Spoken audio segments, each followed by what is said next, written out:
North Korea is starting off the new year with a fresh diplomatic initiative aimed at wooing South Korea ahead of its hosting of next month's Winter Olympics. But it's sticking to a decidedly harsh and familiar message for U.S. President Donald Trump: back off and let Koreans solve their own problems. North Korea's state-run media have been hitting the One Korean Nation theme hard since leader Kim Jong-un struck a surprisingly conciliatory tone toward Seoul in his annual New Year's address. And as high-level negotiators from both sides met Tuesday for the first time in more than 2 years, the North amped up its anti-Washington, anti-Trump criticism. Its attack North Korea has taken many times in the past. But it generally hasn't gotten very far.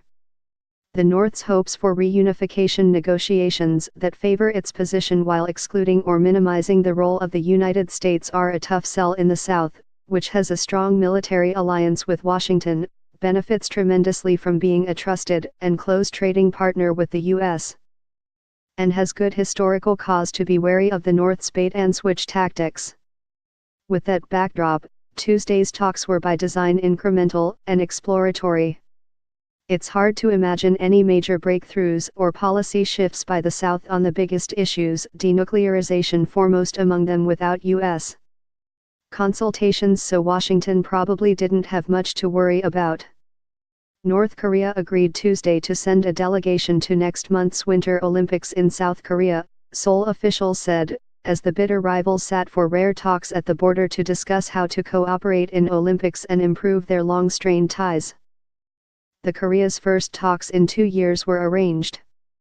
North Korea agreed Tuesday to send a delegation to next month's Winter Olympics in South Korea, Seoul officials said, as the bitter rivals sat for rare talks at the border to discuss how to cooperate in Olympics and improve their long-strained ties. The Korea's first talks in 2 years were arranged.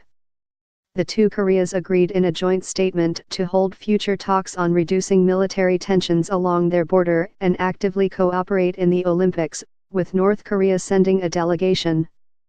But the chief North Korean delegate complained bitterly about South Korean media reports that they had discussed the North's nuclear disarmament. Those reports were far-fetched because all of our state-of-the-art strategic weapons like atomic bombs, hydrogen bombs, and intercontinental ballistic missiles are targeting the United States, not our compatriots in South Korea, Ri Sung-kwan said.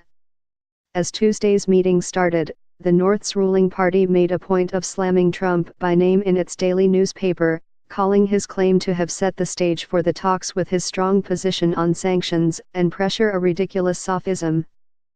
It is very deplorable to see the U.S.